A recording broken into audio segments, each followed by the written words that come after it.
अगर आपके घर में जो पानी आता है उसमें कोई कीड़ा लग जाए और उस खराब पानी को पीने की वजह से आप बीमार हो जाए तो इलाज कीड़े का करेंगे, हटाएंगे कीड़े को, या फिर आप अपना पूरा पानी ही बंद कर देंगे?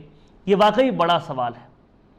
और ये सवाल राजस्थान के आज के परिप्रेक्ष्य में बिल्कुल सटीक बैठता है, क्योंकि परीक्षाओं में चोरी ना हो, परीक्षाओं में नकल ना हो, इसके लिए इंटरनेट बंद करना कहाँ का इंसाफ है, कहाँ का न्याय है? ये वाकई जनता लगातार सरकार से पूछना चाहती है, लेकिन सरकार है जिनके पास उनका जवाब नहीं है।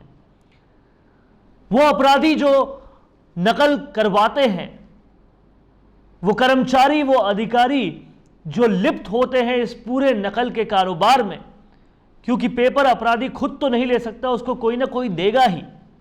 उनको पकड़ा जाता नहीं है, उनको सजा होती नहीं है, उनको कोई भी कठोर सजा का प्रावधान दिया नहीं जाता। और कहा जाता है जब ऐसा कुछ हो जाता है कि हम कानून बना रहे हैं, और किया यह जाता है कि इंटरनेट बंद कर दिया जाता है।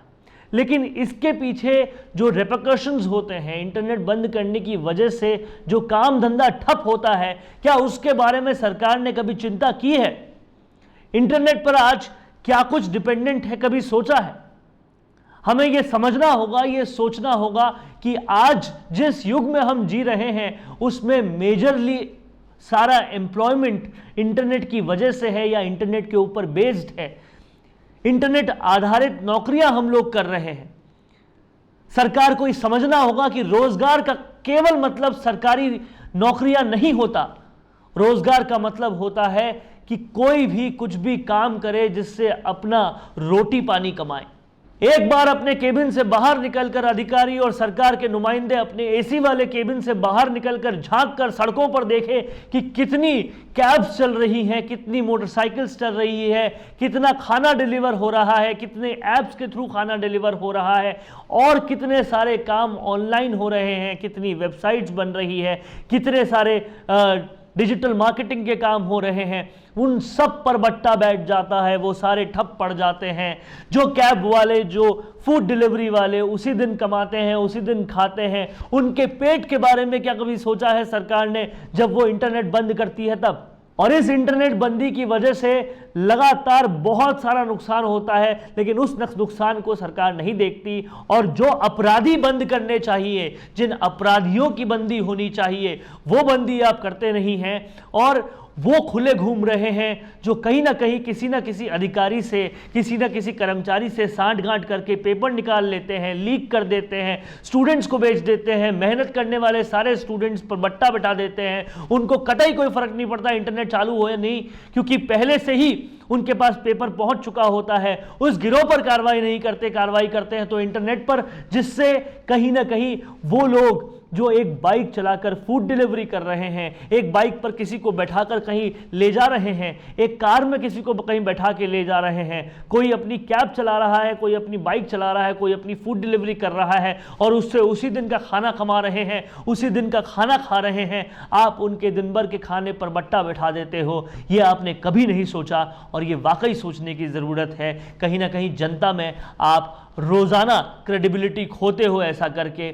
और जिनको ये लगता है कि जनता सब कुछ भूल जाती है, ऐसा होता नहीं है। वो जनता सिर्फ लाचार होती है क्योंकि उसके पास कोई ऑप्शन नहीं होते इस डेमोक्रेसी में कि वो इसको वोट नहीं दे तो किसको दे, क्योंकि कहीं ना कहीं वो दिल की गहराई में ये जानते हैं कि सभी लोग एक जैसे ही हैं, जनता के वेलफेयर के लिए कोई काम कर नहीं रहा। लेकिन सवाल यहाँ फिर से सबसे बड़ा यही है, क्या पटवारी परीक्षा से या रीट की परीक्षा से निपटने का यही एक तरीका है कि इंटरनेट बंद कर दिया जाए? और अगर ये तरीका है तो इंटरनेट तो पिछली रीट परीक्षा में भी बंद किया था, तो फिर उसमें क्यों लोग पकड़े गए, क्यों उस पर पेपर आउट जैसी बातें आई, क्यों सील खुले हुए पेपर मिले? इसका जवाब कौन देगा? ये वाकई सरकार को सोचना पड़ेगा।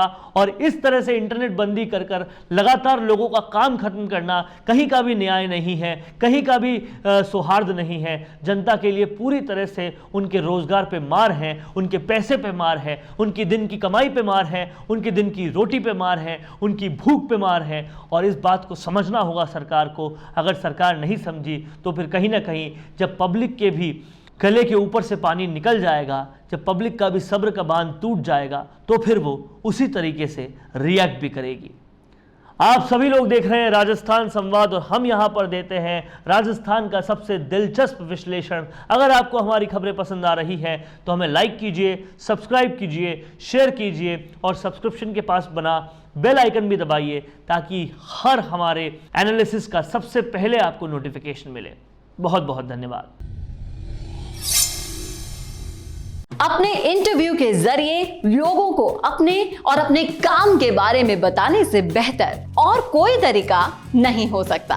और वो इंटरव्यू अगर ऐसे चैनल पर हो जिसमें प्रदेश के 2,70,000 से भी ज्यादा लोग सब्सक्राइबर्स हो, तो आपकी आवाज को बुलंद होने से कोई नहीं रोक सकता।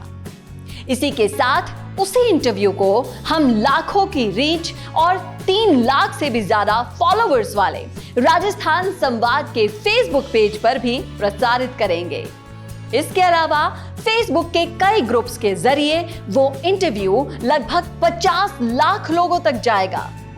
प्रोफेशनल न्यूज रूम और प्रोफेशनल एंकर के साथ state of the art studio में लिया जाएगा आपका इंटरव्यू।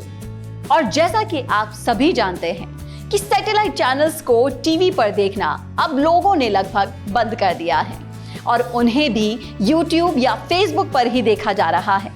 तो इससे बेहतर क्यों ना आपका प्रचार एक डिजिटल चैनल पर ही हो, जहां पर आप ज्यादा से ज्यादा लोगों तक भी पहुंच पाए और जो सिर्फ आपके बारे में बात करे, किसी और मुद्दे के बारे में नहीं।